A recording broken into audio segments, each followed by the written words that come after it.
a Spanish language interpreter who will be joining in progress. Our press conference is being recorded and live streamed today at youtube.com/City of Dallas City Hall, and we will provide Spanish language closed captioning upon adjournment of this meeting for those requiring language access prior to the interpretation and signing off. To begin our departmental reports, I will turn it over to Office of Emergency Management Director Rocky Vaz, and then we will introduce other directors on the line and then take questions from outlets, one question per outlet in the order that RSVPs were received for as many rounds as time will allow. Thank you, and I hope you're all healthy and safe. With that, I'll turn it over to Rocky Vaz in OEM. There he is, unmuting, bottom right. All right.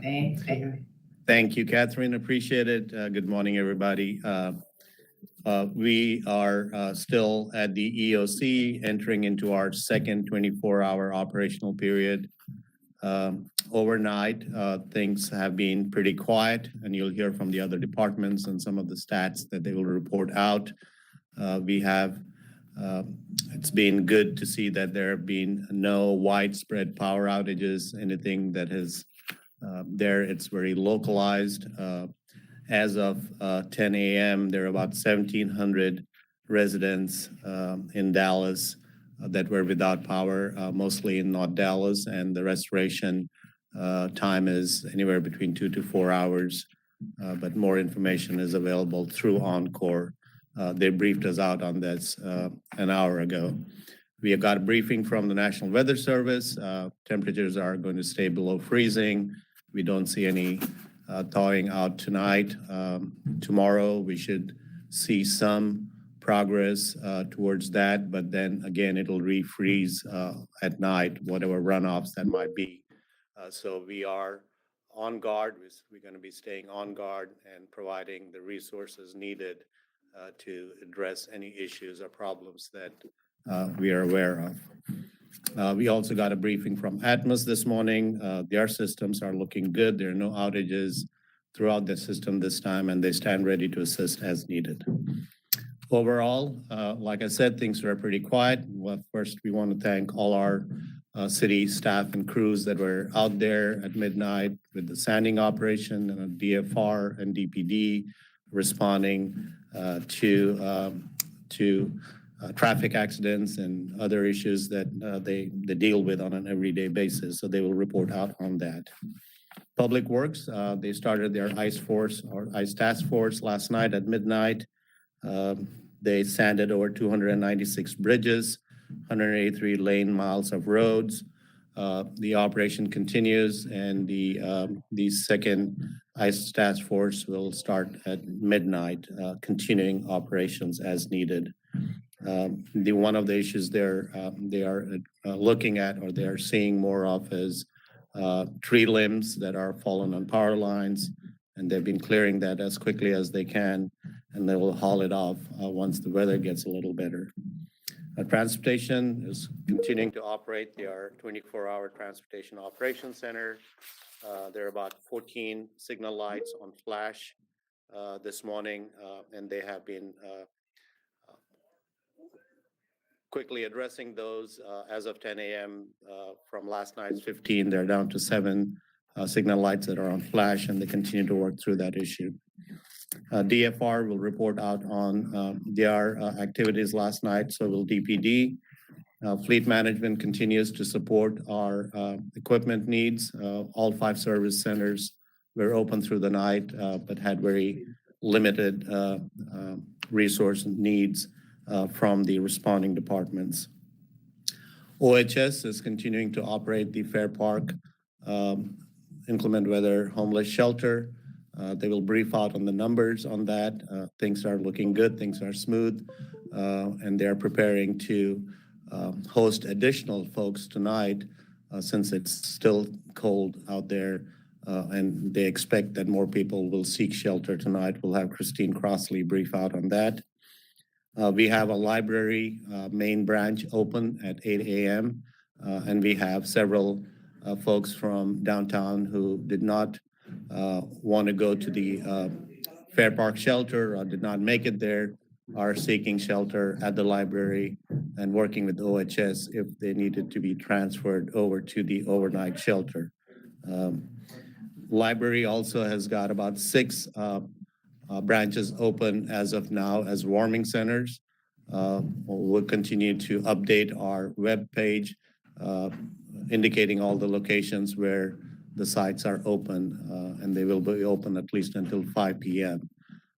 We have not had a need to open up additional warming centers due to having continuous power, but crews are on standby, staff is on standby. If we need to open additional rec centers or libraries, we will work towards that. That overall in a nutshell is what we have to report from the city. I know Catherine will call on various departments to give more additional data and stats on the operations that other departments have conducted overnight. Catherine? Thank you very much. I would next like to call on Terry Lowry with Dallas Water Utilities, to be followed by Gus Concarly from Transportation. Morning, everybody. I'm Terry Lowry. I'm the Director of Dallas Water Utilities. I am happy to report that overnight our 3 water treatment plants and our 2 wastewater treatment plants operated with no issues. They're at their needed capacity. We had additional staff on hand overnight and stayed through the night, and they're working this morning to make sure everything is de-iced so that they can move around the plants as needed. As Rocky mentioned, the sanding crew, stormwater crews do sanding of the bridges. We have 20 trucks in service, and we're coordinating with Public Works, and that's going as planned. All trucks are up and running. We had our meter operations receive no burst pipe calls last night. Our distribution crews are on 13-hour shifts. They only had 1 call out last night, and that was to assist Dallas Fire and Rescue. So that's our update, and I'm available if anybody has questions. Thanks, Terry. I'll have Gus Concarly from Transportation to be followed by Tina Richardson from Public Works. Good morning. This is Gus Concarly, Director of the Department of Transportation. In addition to what Rocky had mentioned, is that staff will continue to be available to try to address any of the traffic signals that are on flash or have some communication issues if they have power. As a reminder, again, please proceed through intersections with caution, even if you have a green light or the right-of-way. The other thing is, if you encounter a traffic signal that is on flash or without power, please, again, treat the intersection as a 4-way stop and proceed cautiously. And then if you see any falling wires, poles, or other potentially dangerous debris, please do not approach or drive around them, and be cautious. Other than that, we'll be available to take any questions. Thank you. Thank you, Gus. I will next call on Tina Richardson to be followed by Jay Council.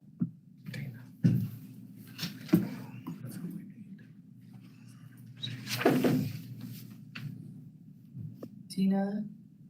Oh, Tina needs to be moved over from guest status. So we'll go to Jay Council and then get back to Tina after Jay reports from sanitation. Oh, Jay is also in guest status.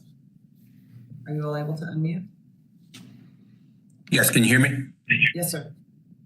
Hey, good morning, Jay Council, Director of Sanitation Services. Just a quick update on sanitation. Sanitation did report to work this morning. We wanted to commence operations at 9 a.m. However, after we sent some vehicles out to test the feasibility of it, we found that the arterial roadways were in pretty good condition, but the neighborhood streets were pretty iced over there, and the traction on our vehicles was very limited. So we canceled services for today. Our intent is to report to work tomorrow as normal on Friday, and start collection there. But that is all dependent on road conditions there, but we will report tomorrow as scheduled. I'm I'm available for any questions if you have any. Thank you. Thank you, sir. Can we now hear from Tina Richardson? Good afternoon, good morning, everybody. Yes, Public Works activated their Ice Force One this morning at 12 a.m. However, prior to that, we were scouting from 6 a.m. to 12 a.m. So we did have trucks on the road, just making sure the event didn't start earlier. We did sand the bridges, as Terry mentioned, as Rocky mentioned, we had 296 bridges, and all 20 trucks were up and running. We didn't have nothing major. I mean, everything went smoothly. It was almost like a non-event event. So I'm thankful for that. Thankful for Donzel making sure our trucks were up and running. So we appreciate that. So yes, I did say that we were getting down tree calls. We've gotten about 20 so far, and our staff will be cutting those up if they don't have any live wires. If they are entangled with live wires, then we will definitely leave those for Encore. We got some requests from DFR to sand some of their entrances and exits, and we did that. The convention center, we got some of their ramps, and some of the hospitals. So we are definitely out here trying to make the city safe. Thank you. Thank you, Public Works, Tina Richardson. And now Office of Homeless Solutions, Christine Crossley, please.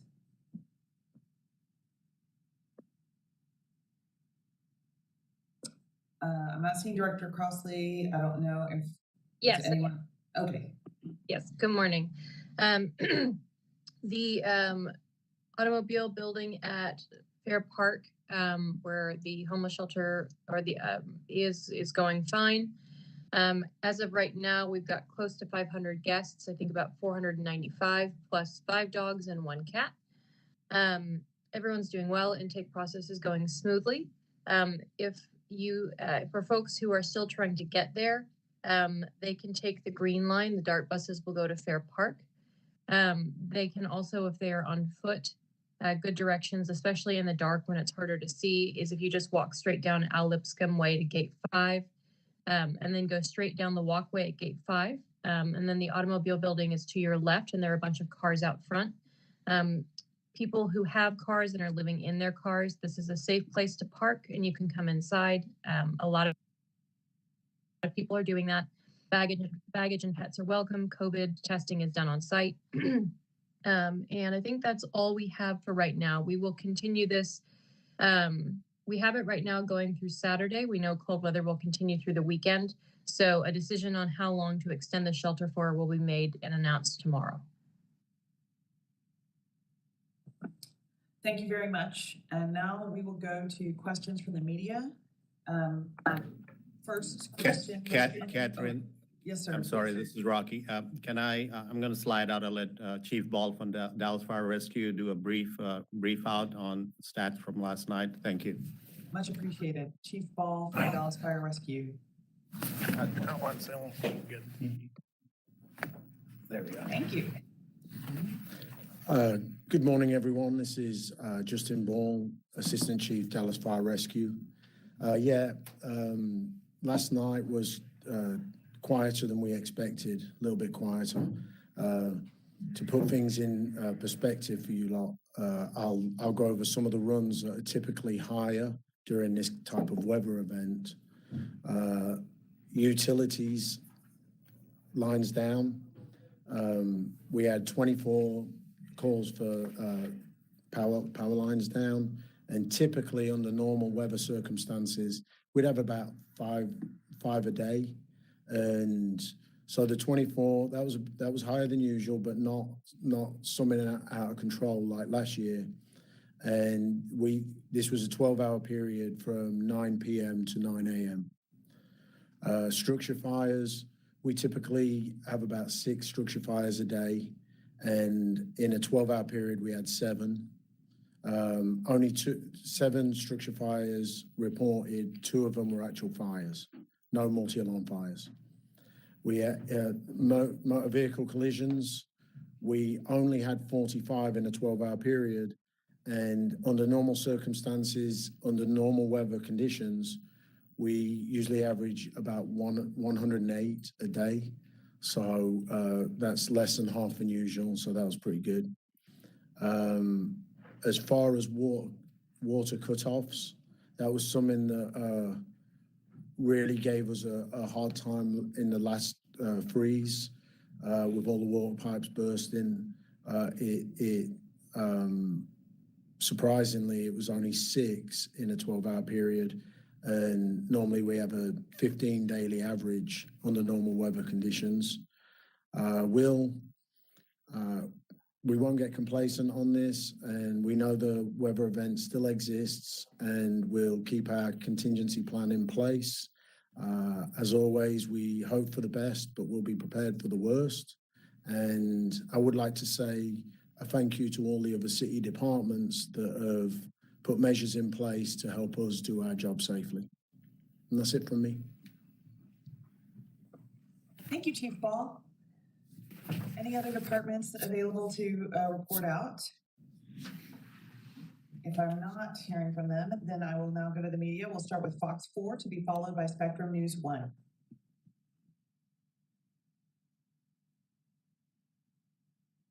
JDFW Fox 4, followed by Spectrum News 1. Spectrum News 1 followed by KRLD.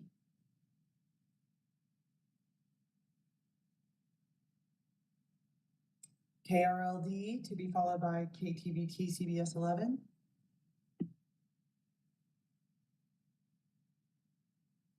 Not hearing from KRLD, we'll move on to CBS 11, followed by the Dallas Morning News.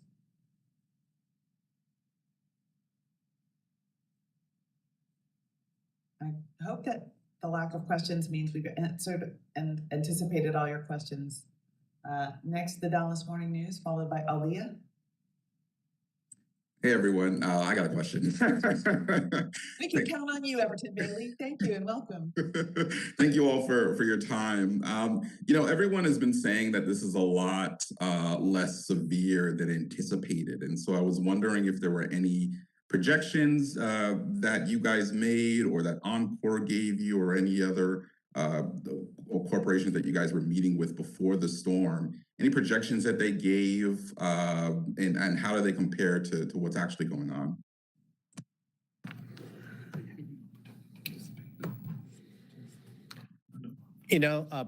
Talking to our utility partners and all the other partners, everybody was very confident in their response and recovery if needed, based on lessons learned from last year. And again, the last year's, the major issue was loss of power widespread throughout the city. With that not occurring, we were in a much better position to manage and handle localized issues that cropped up in the last 12 to 24 hours, as you heard from Chief Ball and others. The numbers were much lower. People, were taking, we're cautious and making sure that, they did their part and stayed off the streets and stayed home and they got their groceries and their supplies in time. So we're thankful for all of that. So at the end of the day, like Chief Ball mentioned, this is an ongoing weather event. We will see this freeze tonight for sure, refreezing tomorrow, maybe even Saturday. So we will stay on top of anything that we need to respond to provide the comfort that our citizens need. Thank you, Rocky. Next, Aliyah Dallas, followed by WFAA 8. Imelda Garcia from Aldia Dallas. I have 2 questions. I don't know if it's your area, but I would like to know how many accidents have been reported and if have been any fatalities in these accidents. And also, how many people have you been received in shelters and in warming centers? Thank you. So let me put my video on. 45 accidents. Okay, so Chief, said 45? 45 accidents. So there have been reported 45 accidents so far. No fatality, one fatality, I believe. I've got Chief Ball, Chief Salazar giving me information as we speak on this live. That's where we have, as far as the shelters, like Christine mentioned, as of now, last night they had 425, and they're still taking people in. As of the top of this hour, she had 495 people at the shelters, 5 dogs and 1 cat, and they continued, like she mentioned, they expect more people to be seeking shelter tonight. As far as the warming centers, there are just about less than 10 people at our central library that are utilizing that as a warming center. The library is open to the general public, so we still have other people that are wanting to come and use the resources within the library. Also, the vital statistics department for birth and death certificates at the library is open, so we have people utilizing those services too. Thank you very much. WFAA Channel 8, followed by CBS 11.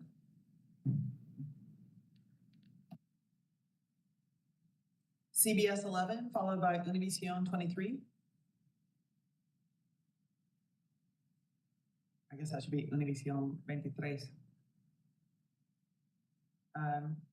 KERA, followed by KXAS Channel 5.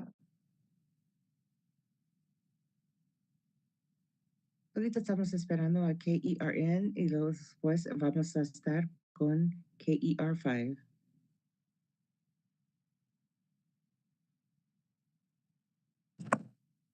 I was just hearing our interpreter there. If you need the Spanish simulcast, you can go to the second channel breakout room for audio in Spanish. Fox Weather Channel, followed by the New York Times.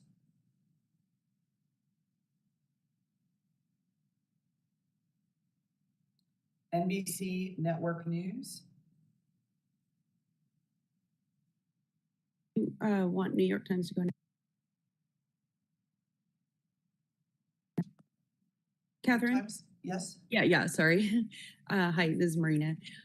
Just real quickly, since food shelves are pretty bare in grocery stores all over, is the emergency department doing anything to provide food, or is there even a way to get food to people who weren't able to get any in the stores? And then my other question is, by tomorrow around this time, what do y'all anticipate in terms of changes for emergency assistance? So we have not heard about any food shortages at grocery stores, but we will look into the supply chain, talk to our partners on that. There is no request from any of our residents looking for food. If they are going to their the normal sources that they go to, the North Texas Food Bank or other pantries, we encourage them to continue that. But we have not received any direct request for any food assistance. As far as tomorrow at this time, we'll continue our operations at the EOC. If we need to extend that, we will. We'll coordinate resources from the Emergency Operations Center, DPD, DFR, and all of the first responders. We'll continue to be on guard, stay on guard, and provide the services that our residents seek and need. Apologies, just to clarify, sorry, when I asked about changes in emergency assistance with weather, right? So if the weather is worsening, or are y'all still on track, to just operate under the original forecast, or anything in terms of that? Yes, like I mentioned, our EOC is open and we are on our second 24-hour operational period. If we need to, we'll extend that. All emergency services will continue until we return to, weather that's above freezing, which we expect to happen on Saturday. Tomorrow, the weather service has told us, or telling us that, they'll see some thawing, but it'll refreeze again at night. So we'll move into the Saturday timeframe, and Sunday, hopefully, we'll be back to normal operations. Thank Thank you. And NBC Network News, followed by Dallas Express. Dallas Express.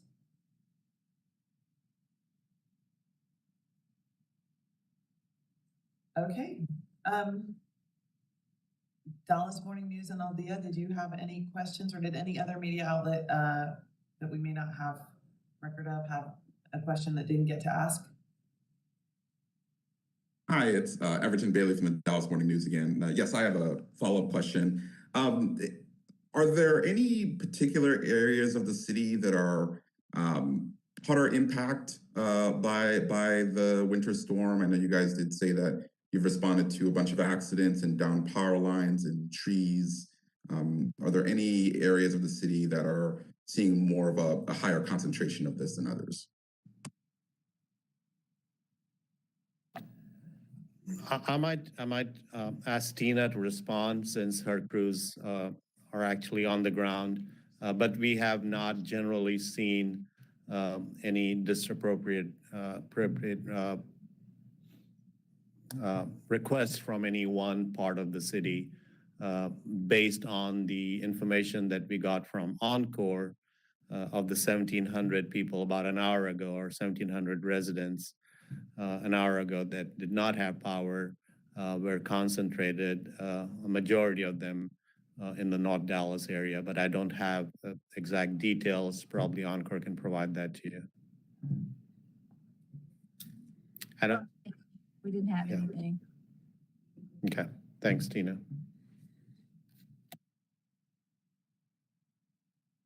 All right, thank you all for being with us today. We will plan to again provide media availability from city departments tomorrow at 11 a.m.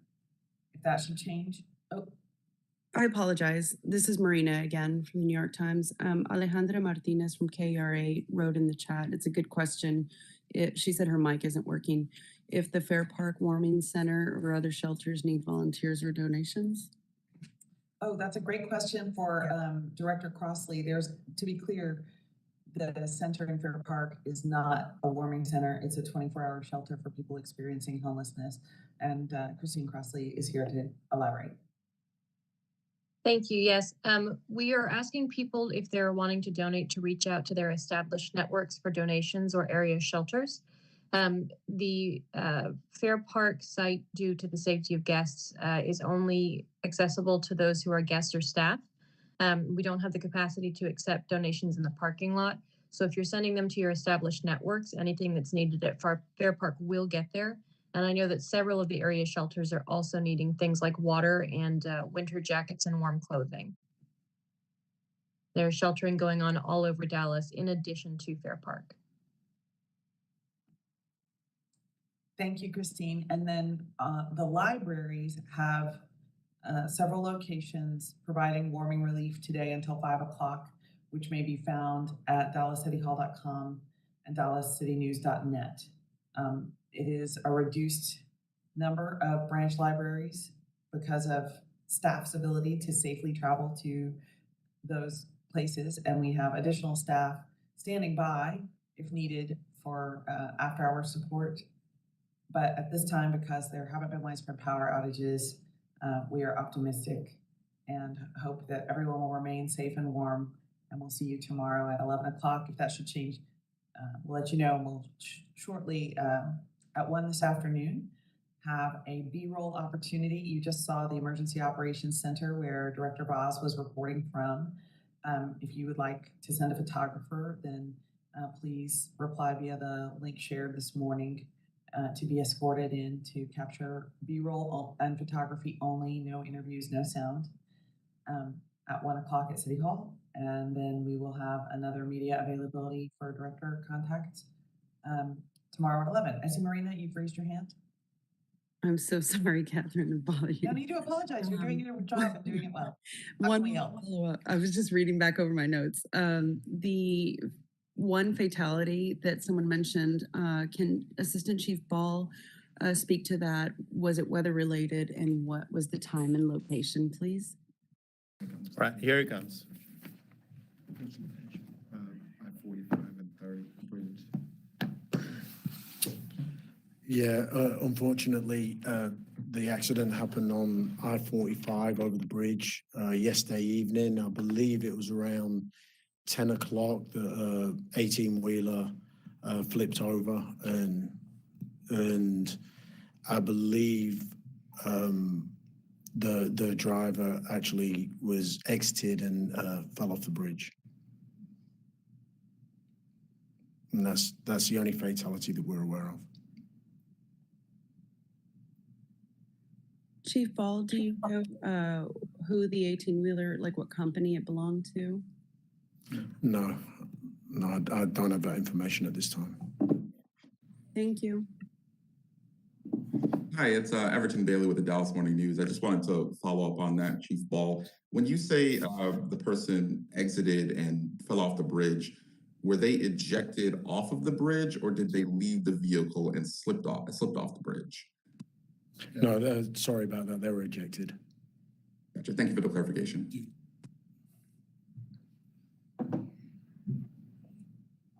Please avoid driving if you can. Stay warm, stay safe. For those of you who have provided contact information to be escorted, we'll see you at City Hall this afternoon. And the rest of you will see via WebEx tomorrow morning. Thank you very much. Thank you. Was I talking about the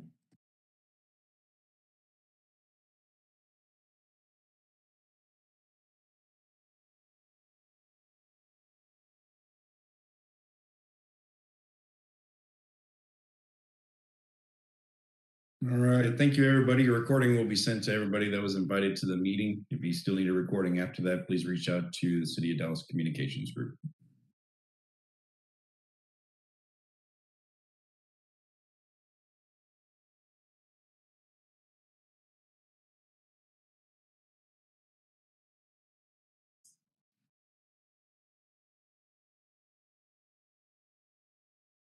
Okay, thank you for the interpretation, Sonia.